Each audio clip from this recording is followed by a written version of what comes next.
Silakan dulu. Salam Bapak Ibu, saudara-saudara. Mari saudara-saudara kita membaca firman Tuhan hari ini di dalam surat 1 Tesalonika pasal yang kelima ayat 1 sampai dengan ayat yang ke-11.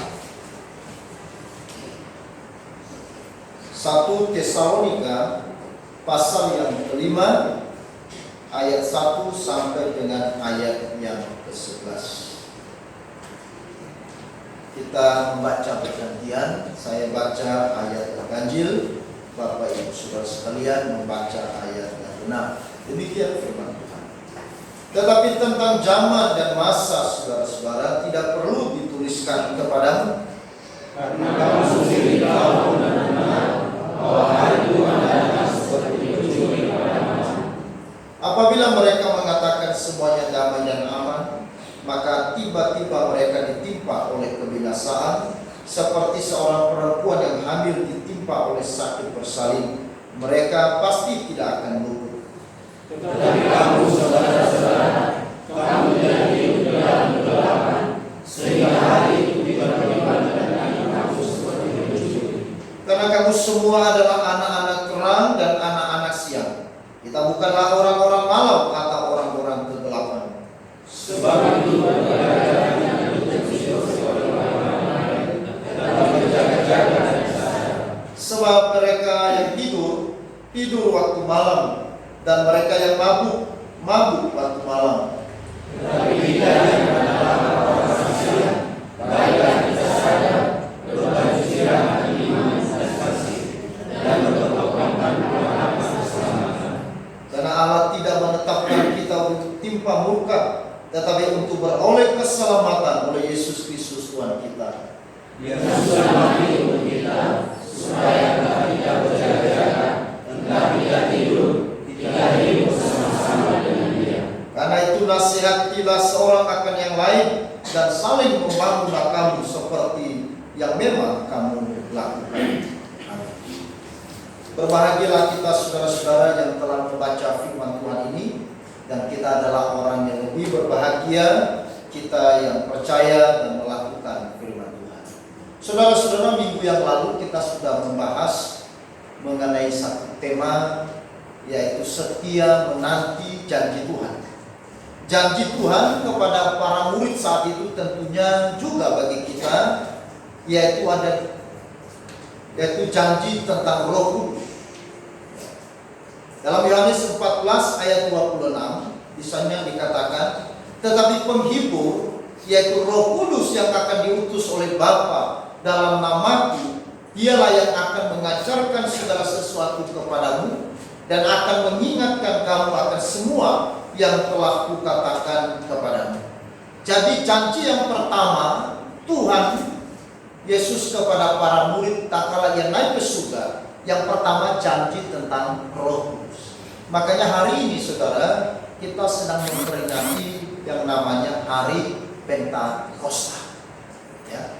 Nah saudara-saudara, Roh Kudus itu diberikan kepada kita dengan tujuan apa? Yang pertama mengajarkan segala sesuatu kepada kita. Apa yang diajarkan oleh Roh Kudus kepada kita? Yaitu kebenaran. Kenapa orang percaya harus mengerti, harus memahami tentang kebenaran? Karena di dalam kebenaran orang Kristen boleh menikmati yang namanya kemerdekaan. Ya. Kebenaran memberikan kepastian. Kebenaran memberikan damai sejahtera. Kebenaran memberikan damai sukacita bagi orang yang percaya. Karena itu saudara-saudara, kita harus hidup di dalam kebenaran. Tetapi bagaimana kita mengerti kebenaran, bagaimana kita memahami kebenaran, dan bagaimana kita hidup di dalam kebenaran itu, maka Roh Kudus menyertai kita. Roh Kudus yang mengajarkan segala sesuatunya kepada kita. Maka kalau saudara dan saya kemudian memiliki pengertian tentang kebenaran, itu karena Roh Kudus telah bekerja dalam hati Bapak Ibu Saudara. Amin. Kalau saudara bisa percaya kepada Yesus dan sekarang memberikan pengakuan yang hidup bahwa Yesus adalah Tuhanku dan Juru Selamatku, itu karena Roh Kudus telah mengajarkan itu kepada saudara dan saya. Maka hari turunnya Roh Kudus adalah satu peristiwa penting di dalam gereja Kristen. Karena melalui Roh Kudus turun, maka kemudian orang-orang percaya mereka boleh hidup di dalam kebenaran. Tanpa Roh Kudus hadir dan menguasai hidup kita, tidak mungkin kita bisa ada di dalam kebenaran. Karena segala sesuatu yang dikerjakan oleh Kristus sampai di atas kayu salib, sampai dia bangkit dari kematian, maka itu yang diefektifkan, yang dikerjakan oleh Roh Kudus di dalam hati kita. Jadi seluruh karya dari Kristus kemudian diefektifkan di dalam hati orang percaya, sehingga karya Kristus yang kita tahu, yang kita dengar, yang kita pahami menjadi sesuatu yang hidup di dalam hidup saya sekarang ini, itu karena peran dari Roh Kudus. Makanya orang bisa saja mendengar tentang Yesus, tetapi kalau Roh Kudus tidak bekerja, tidak berperan mengefektifkan, mengajarkan, memberikan iluminasi, pemahaman, pengertian, pencerahan di dalam hati seseorang, maka dia tidak akan pernah tersentuh oleh pribadi Yesus. Saudara, waktu mendengar tentang Yesus, kemudian saudara menyadari bahwa itu adalah Tuhan. Dia adalah Tuhan yang hidup, Tuhan yang telah mati, Tuhan yang telah berkorban, Tuhan yang telah menderita bagi saya dan bagi saudara. Berita itu menjadi berita yang berharga, berita yang paling penting, berita yang paling istimewa di dalam hidup saudara. Karena apa? Karena Roh Kudus telah membantu saudara untuk mengerti, memahami hal itu. Maka hari turunnya Roh Kudus adalah satu janji yang besar dari Yesus Kristus kepada para murid. Karena waktu itu saudara-saudara, waktu Yesus naik ke surga, lalu kemudian dia berpesan, kamu harus tetap menunggu sampai Roh Kudus turun ke atas kamu. Kenapa Roh Kudus harus turun ke atas para murid? Yang pertama, karena para murid itu sesungguhnya mereka adalah murid-murid yang lemah. Saudara, dan hal itu telah dibuktikan. Tak kala Yesus ditangkap, kemudian Yesus mati, bahkan Yesus bangkit sekalipun, maka para murid menjadi orang-orang yang penakut. Mereka tidak bisa melakukan apa-apa. Mereka tidak bisa mengerjakan sesuatu yang sebelumnya telah diajarkan Yesus kepada mereka dalam waktu kurang lebih 3,5 tahun. Mereka berpangku tangan. Bahkan mereka dikuasai oleh kesedihan yang mendalam, keputusasaan. Mereka menyerah, bahkan mereka ingin kembali kepada kehidupan yang lama mereka. Maka Tuhan Yesus mengatakan, kamu akan menerima Roh Kudus. Supaya para murid mengerti bahwa mereka tidak mengerjakan sesuatu itu dengan kemampuan dan dengan kekuatan mereka, tetapi mereka akan ditolong oleh Roh Kudus. Saudara-saudara, maka ketika Roh Kudus tercurah di atas kehidupan saudara dan saya, maka disitulah seseorang memiliki kepastian keselamatan. Di sanalah kita saudara-saudara diyakinkan oleh Roh Kudus bahwa kita adalah anak-anak Allah. Kita adalah anak-anak terang. Kita adalah anak-anak Tuhan. Siapa yang mengatakan, siapa yang mengajarkan itu bagi saudara? Yaitu Roh Kudus. Orang lain bisa mengerti, orang lain bisa mentahu kata itu, tetapi mereka tidak memiliki keyakinan akan kata itu. Betul? Anak-anak Tuhan. Orang yang tidak percaya, mereka juga bisa menyebut anak-anak Tuhan, anak-anak terang. Tetapi orang Kristen ketika berbicara mengenai anak-anak Tuhan, anak-anak terang, mereka memiliki pengertian yang berbeda dengan orang dunia. Nah, siapa yang mengajarkan itu? Itulah Roh Kudus. Nah, saudara-saudara yang dikasihi oleh Tuhan, itulah janji yang diberikan Tuhan yang pertama kepada para murid, yaitu dijanjikan tentang Roh Kudus, supaya Roh Kudus mengajarkan segala sesuatu kepada para murid tentang kebenaran, tentang tentang hidup kekal, tentang kepastian, dan tentang kehendak Allah dalam hidup kita. Sehingga kita menjadi orang yang memiliki iman yang sejati di tengah-tengah dunia ini. Yang kedua, Roh Kudus diberikan kepada kita, tidak saja mengajar kita tentang iman, mengajar kita tentang kebenaran, tetapi Roh Kudus dicurahkan bagi gerejanya, bagi orang-orang percaya, yaitu untuk memiliki kuasa menjadi saksi-saksi Kristus. Saudara, kita baca di dalam Kisah Para Rasul pasal 1 ayat yang ke-8. Kisah Para Rasul pasal 1 ayat 8, mari kita baca bersama-sama. 1, 2, 3. Tetapi kamu akan menerima kuasa kalau Roh Kudus turun ke atas kamu, dan kamu akan menjadi saksiku di Yerusalem dan di seluruh dunia dan Samaria dan sampai ke ujung bumi. Roh Kudus diberikan supaya orang-orang percaya memiliki kuasa. Kuasa untuk apa? Kuasa untuk menjadi saksi-saksi Kristus. Tanpa kuasa Roh Kudus tercurah, tidak mungkin seorang Kristen bisa menjadi saksi. Kita bisa menjadi saksi karena ada kuasa Allah yang tercurah dalam hati kita, sehingga apa yang kita saksikan, apa yang kita sampaikan, apa yang kita beritakan, itu juga memiliki kuasa. Saudara-saudara, maka orang lain bisa berbicara tentang Yesus, tetapi kalau mereka tidak memiliki kuasa untuk memberitakan tentang Yesus, maka orang tidak akan pernah mengerti. Orang tidak mungkin bisa percaya.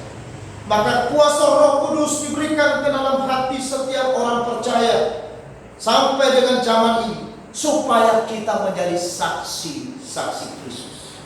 Saudara-saudara, ini panggilan daripada gereja. Ini janji Tuhan kepada gereja. Maka waktu dia katakan di dalam Matius pasal 28, pergilah, beritakanlah Injil ke seluruh dunia. Tetapi saudara-saudara, bukan berarti Tuhan sekedar memberikan perintah. Bukan berarti Tuhan hanya sekedar menyuruh kepada kita, tetapi Ia pun juga memperlengkapi kita di dalam melaksanakan tugas. Allah kita adalah Allah yang bertanggung jawab. Amin. Allah tidak saja memberi perintah, tetapi Ia bertanggung jawab terhadap perintah yang Dia sampaikan. Ketika Ia memberikan perintah kepada kita, Ia juga memberikan kemampuan bagi orang-orang yang melakukannya. Maka itu sebabnya saudara-saudara, kita yang percaya kepada Yesus Kristus adalah orang-orang yang memiliki kuasa untuk menjadi saksi-saksi dari Kristus. Saudara-saudara yang dikasihi oleh Tuhan, kuasa itulah yang dimiliki oleh para murid ketika mereka menerima Roh Kudus. Dan kuasa itu yang memampukan para murid semuanya, yang dulunya penakut, yang dulunya pengecut, yang dulunya berkhianat, tetapi sekarang menjadi murid-murid yang herois, murid-murid yang memberani, murid-murid yang rela mati, murid-murid yang begitu setia sampai akhir hidup mereka. Karena apa? Karena mereka telah memiliki kuasa. Saudara-saudara, hari Rabu ada seminar misi di tempat ini. Ya, temanya tidak misi memberikan, yaitu berani bersaksi. Ini satu tema yang besar, satu tema yang penting bagi gereja. Maka saya berharap saudara harus datang pada hari Rabu di dalam seminar misi. Keberanian yang dimiliki oleh para murid untuk bersaksi dengan Yesus bukan keberanian seperti bonek, bukan. Keberanian yang dimiliki oleh para murid sehingga mereka pergi ke seluruh dunia bukan karena kemauan dan tekad diri sendiri, tetapi ada kuasa yang bekerja di dalam hati para murid. Itu sebabnya di dalam Kisah Para Rasul, kemudian keberanian itu membawa sebuah hal yang luar biasa, pertumbuhan yang luar biasa di dalam gereja mulai. Jumlah mereka bertambah-tambah, kasih mereka makin bertambah-tambah, iman mereka makin bertumbuh dan berakar dalam iman. Persekutuan mereka makin erat satu dengan yang lain. Mereka hidup tekun di dalam doa. Kenapa? Ada kuasa yang tercurah bagi gereja mula-mula. Amin. Maka ketika kuasa Roh Kudus tercurah bagi gereja Bethesda, gereja Leos, maka saya percaya gereja ini akan bangkit. Amin. Jemaat-jemaat kita akan bangkit. Kita semua akan bangkit. Kita akan terus bertekun dalam persekutuan, mengasihi satu dengan yang lain. Kita akan bangkit untuk terus memberitakan Injil. Kita akan terus berfokus bagaimana kita hidup. Selama hidup ini kita boleh memuliakan Tuhan. Saudara-saudara, maka di situ ada kuasa. Kalau tidak ada kuasa, hidup kita tidak berbeda dengan hidup orang lain. Maka kalau ditanya, apa yang membedakan anak-anak Tuhan, anak-anak terang dengan anak-anak gelap? Rambutnya sama, tubuhnya sama, tinggal di kota yang sama, tinggal di kompleks yang sama, betul? Kita makan makanan yang sama. Tapi yang kita mengatakan, kamu berbeda. Kamu tidak serupa dengan dunia ini yang katakan oleh Paulus. Ingat, kita berbeda, amin. Kita berbeda. Kita tidak serupa dengan dunia ini. Maka kalau kita serupa dengan dunia ini, habis hidup kita. Kemarin ada teman, kira-kira jam 11 datang ke rumah saya. Karena waktu istri saya pulang ke rumah bapak, dia tidak datang.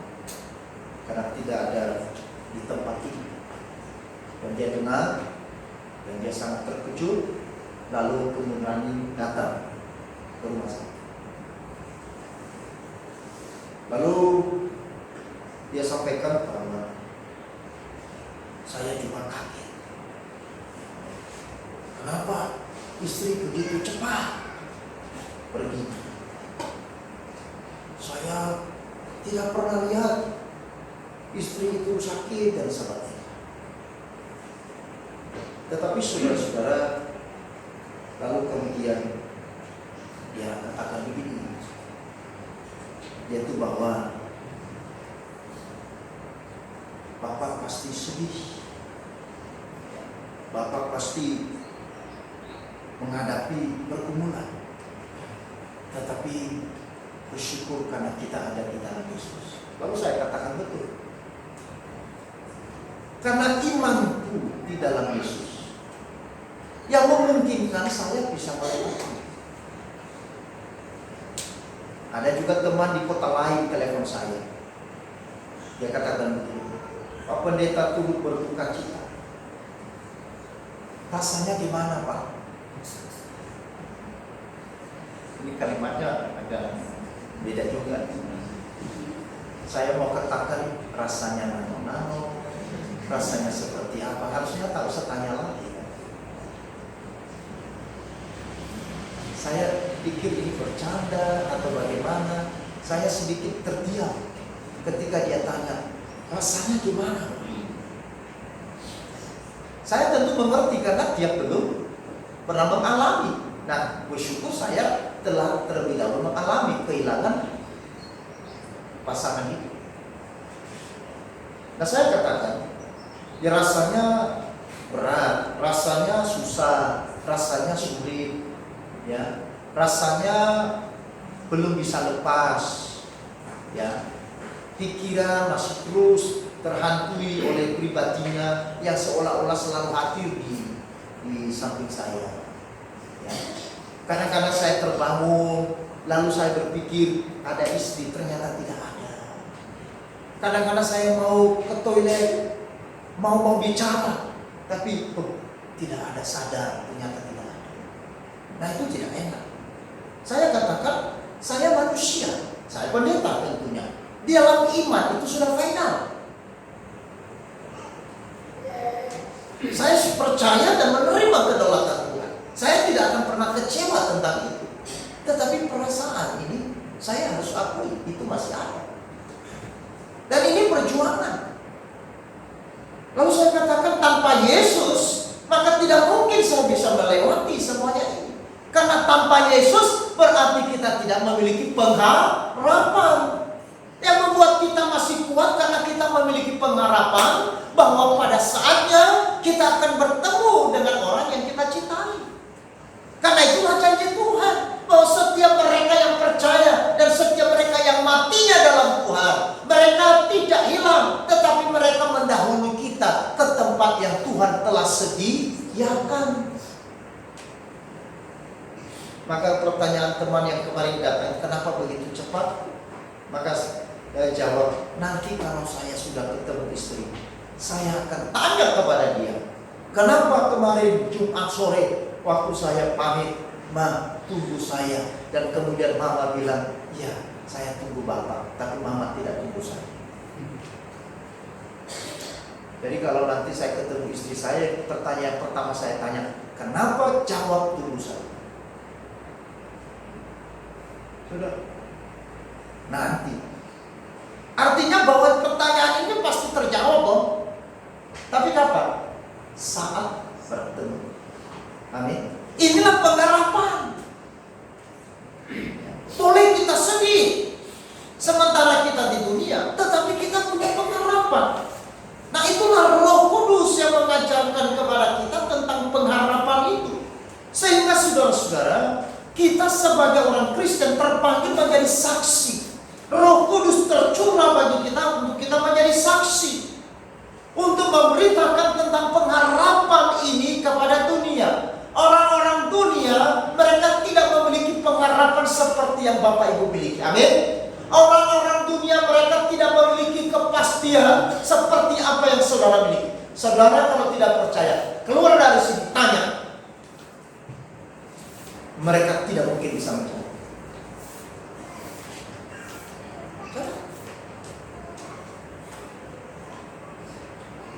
Kalau saya bukan orang yang percaya Yesus, ditanya, kemana istri Bapak? Gak tahu kemana dia, udah hilang. Ya kan? Mudah-mudahan nanti bisa naik dia ke level yang lebih tinggi. Ya kan? Tapi ketika ada orang tanya saya, sekarang saya berani bersaksi, istri Bapak sudah meninggal. Ya, tapi istri saya bukan hilang. Dia mendahului saya ke rumah Bapak Yesus. Saya bisa masuk. Kemarin saya belanja di pasar. Hari Jumat ya, pasar. Kok istri Bapak tidak pernah ikut-ikut, Pak? Kok Bapak yang belanja sendiri? Ya, sekarang saya duda. Kenapa saudara? Pertama orang yang ngomong kepada saya duda itu adalah Ibu Santi. Waduh, hari ini Bapak sudah duda. Sebenarnya saya protes lagi, saya tidak terima kata ini. Dalam hati saya itu kejam sekali. Tapi saya pulang ke rumah, saya tertidur, saya noleh. Masalahnya, tetapi saya tidak sendiri, amin. Kenapa? Ada Yesusku, ada kekasihku yang selalu bersama dengan saya, yaitu Yesus, amin. Saudara-saudara, maka kemudian saya katakan kepada penjual babi, penjual ikan, karena mereka sangat dekat dengan istri saya di pasar itu. Hampir semua pasar Ketapian itu menjual sayur, penjual bawang, penjual tebu itu kenal dengan istri saya, karena sudah hampir 20 tahun kan. Kami belanja di sana. Ketika mereka tunggu, tapi saya katakan satu kalimat, istri saya pergi ke rumah Bapak di surga.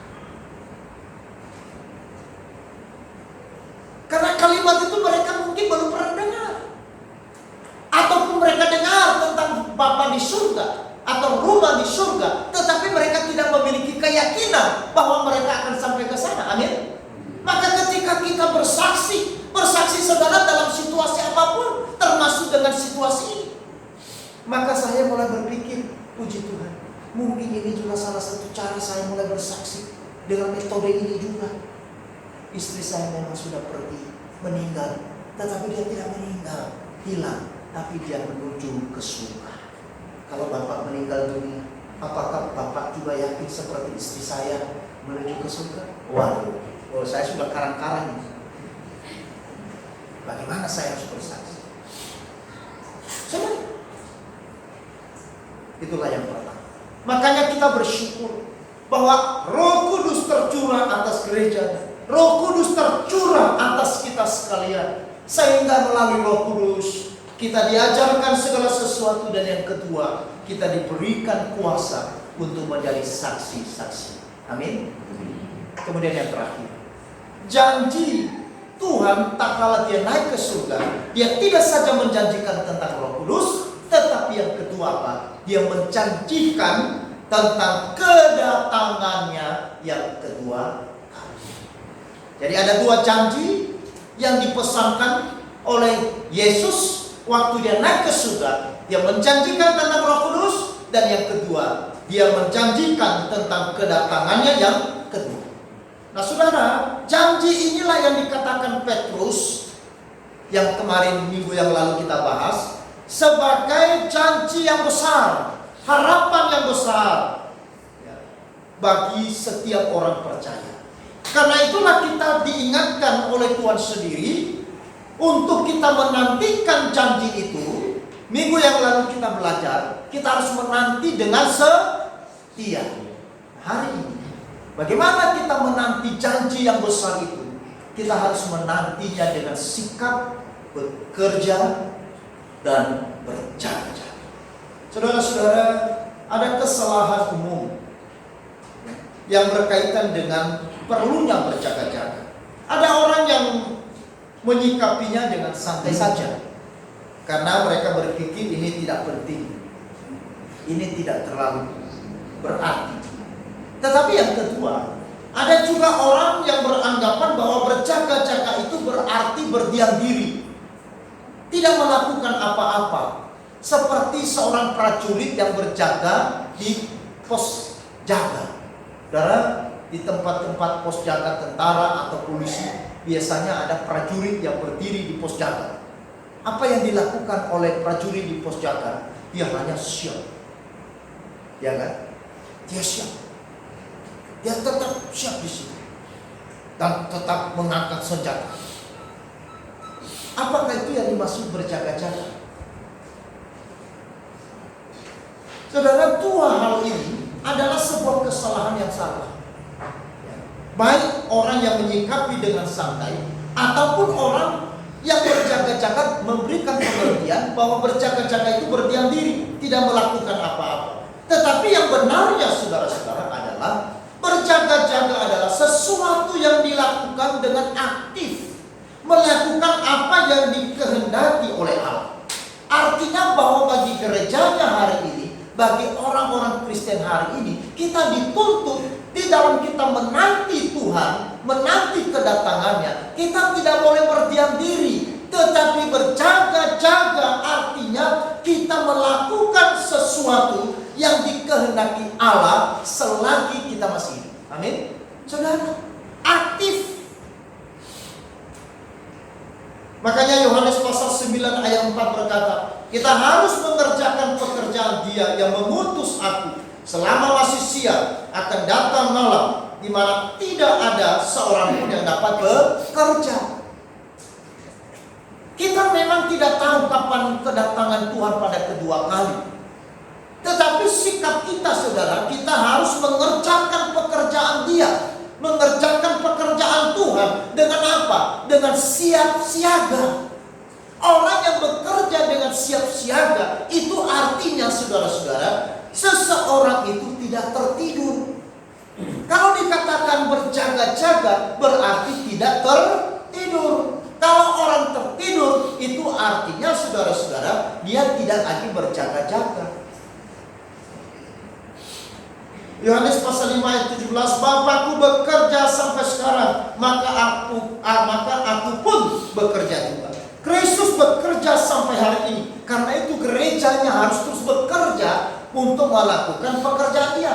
Saudara dan saya harus terus bekerja melayani Dia sampai hari ini, karena Kristus bekerja sampai hari ini. Amin.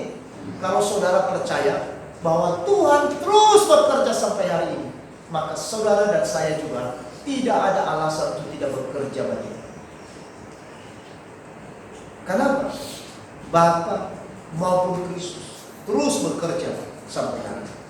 Saudara-saudara, tidak boleh tidur.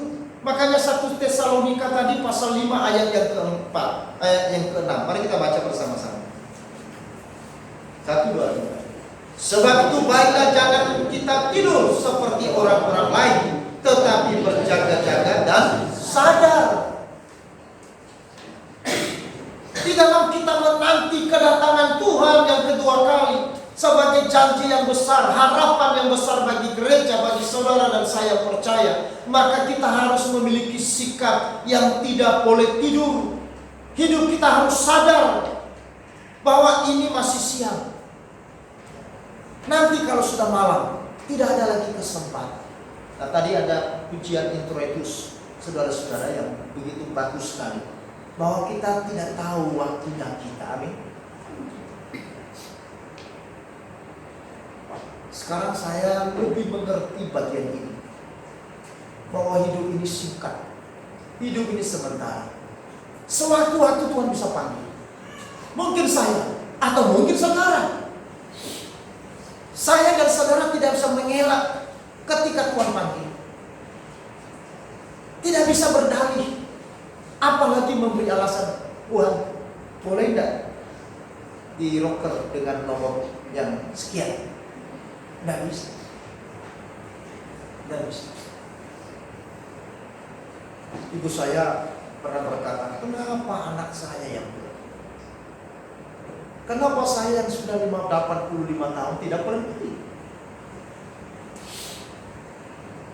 Kalau seandainya Tuhan yang minta, aku yang bulat dulu. Ya enggak?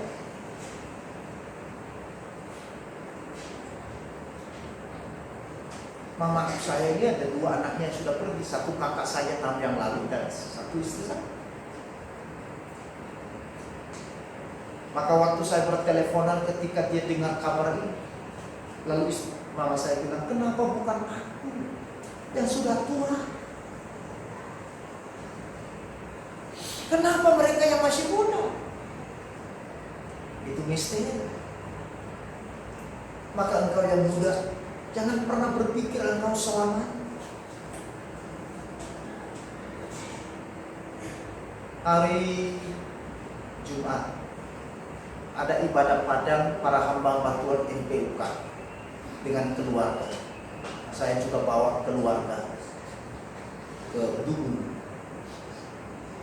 Pembicaranya namanya Pak Pendeta, ada 1 pendeta. Bapak pendeta ini dulu gemuk sekali dan tinggi besar. Tapi waktu saya salaman, saya pikir dari mana ini Bapak?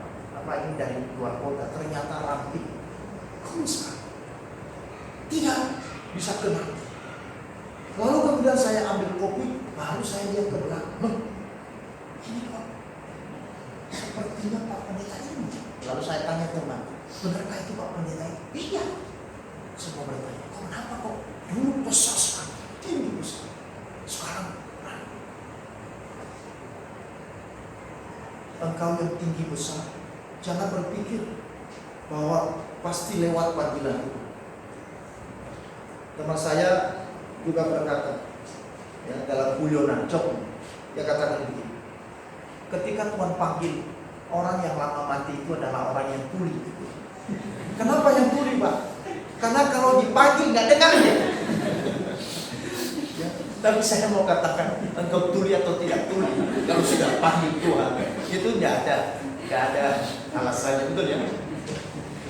Itu hanya guyonan teman saya. Bikin kita di atas betul yang dingin jadi tertawa, ya, tertawa. Karena mereka sedikit sentil saya sebagai seorang Buddha, gitu.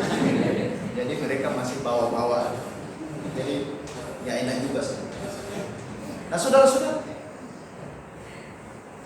jangan tidur, jangan ngigo, jangan mimpi, tapi harus bergerak dan terus bekerja, terus melayani Dia dengan seperti tadi malam saya katakan di ibadah pemuda, mereka memberi saya tema semangat yang digerakkan oleh kasih Kristus. Saudara lihat di sini, semangat yang digerakkan oleh kasih Kristus.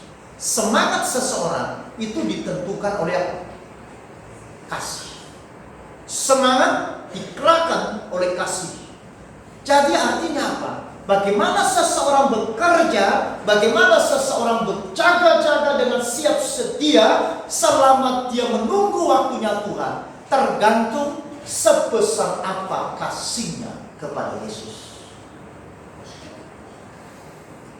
Sesemangat apa saudara melayani Tuhan, itu ditentukan kasih yang ada di dalam hati kita.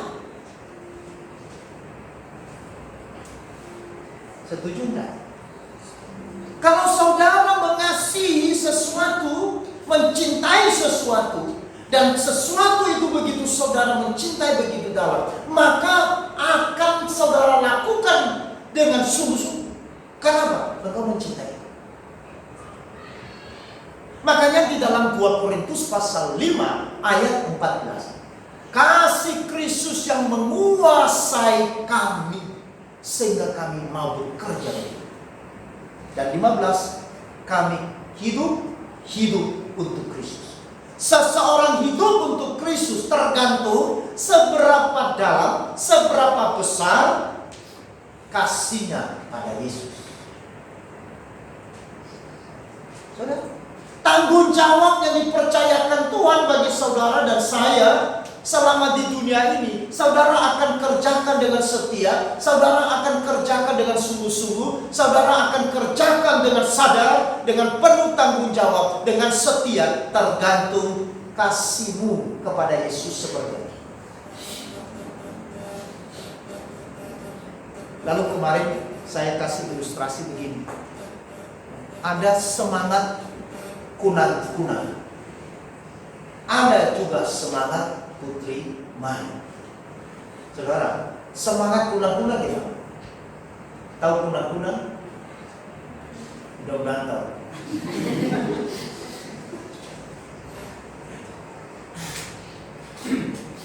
Itu semangat. Nanti pulang PR pikir. Saudara tahu putri malu? Nggak tahu kalau di Bali namanya putri malu juga ya? Rumput putri malu itu. Hah? Ya puji Tuhan kalau tahu. Saudara tahu semangatnya apa?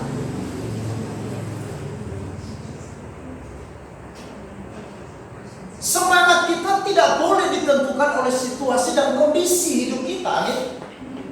Semangat kita harus berasal dari dalam hati kita yang digerakkan oleh kasih kepada Tuhan. Ini yang dimiliki oleh para murid setelah mereka memiliki Roh Kudus. Setelah para murid menerima Roh Kudus, maka sekarang mereka mengerti apa esensi, hakikat dari kasih kepada Kristus. Sehingga saudara-saudara yang dulunya mereka penakut, tidak mau berani mati, tidak mau berkorban, tidak mau dikucilkan oleh orang lain, bahkan hal-hal yang paling sederhana pun mereka tidak bisa menerima hal itu.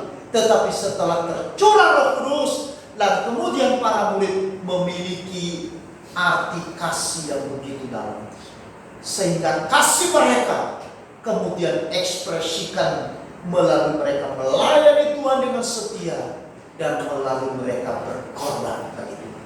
Makanya hampir seluruh para murid Yesus, mereka memberi diri berkorban bagi Yesus, kecuali Yohanes, Rasul Yohanes. Karena pada masa Tuhan dia dibuang di Pulau Patmos, lalu kemudian di sana para tentara datang untuk menggoreng dia. Wajannya besar, kuali besar sudah dibuang. Lalu itu Bapak Rasul Yohanes diikat dan mau dimasukkan di dalam kuali. Tetapi ada satu tentara berkata, sudahlah, jangan kita buat repot. Buat apa kita goreng ini orang tua? Karena umurnya sudah habis 90 sampai 100 tahun waktu itu. Karena akhirnya nanti penggenapan dari seluruh kitab suci, ya kita wahyu, dipakai oleh Tuhan di Pulau Patmos kepada Rasul. Dan akhirnya mereka biarkan bapak tua itu, biarkan dia ada di pulau ini, nanti mati sendiri. Dan betul memang dia mati sendiri, tetapi tidak digoreng. Tapi di luar itu saudara-saudara, seluruh muridnya semua digoreng, termasuk Rasul Paulus. Apakah semuanya sia-sia? Kenapa bisa begitu? Karena cinta mereka kepada Tuhan terlalu besar, melebihi diri mereka sendiri. Amin. Melebihi diri mereka sendiri. Makanya kenapa istri saya suruh saya pergi ke Surabaya, padahal sebenarnya dia tahu dia sedang sakit. Karena dia mengasihi Tuhan lebih dari dirinya sendiri. Saya baru mengerti. Memang waktu saya dengar istri saya pergi, saya tidak mau terima. Karena yang menyuruh saya pergi dia. Harus pergi. Itu tanggung jawab. Sudah 2 kali engkau melalaikan tanggung jawab. Harus. Saya sebagai suami tidak terima. Karena saya tidak ada di depan dia. Meskipun saya lihat sampai detik akhir dia mengembuskan nafas lewat video call saja, tapi tidak menyentuh. Tapi sekarang saya bersyukur dia begitu hati mulia, karena ingin mengajarkan saya bahwa engkau harus mengasihi Tuhan lebih dari dirimu sendiri. Saudara, itu sebabnya para murid mereka tidak takut mati, mereka tidak takut masuk penjara, mereka tidak takut dianiaya, karena cinta mereka kepada Yesus melebihi diri mereka sendiri. Karena itu saudara, mari kita terus bekerja, kita terus melayani Tuhan, karena Allah terus bekerja sampai hari ini. Kita harus terus bekerja dan berjaga-jaga, karena Tuhan datang dalam waktu yang kita tidak tahu. Bisa hari ini, bisa besok, bisa lusa, atau 1 tahun yang akan datang. Kita tidak tahu. Tapi Tuhan minta kita berjaga-jaga. Berjaga-jaga tetapi bukan berdiam diri, bukan pasif, tapi berjaga-jaga dengan aktif. Sembari kita melakukan tanggung jawab kita, bagian kita dengan sungguh-sungguh dan dengan setia sampai pada akhir. Amin.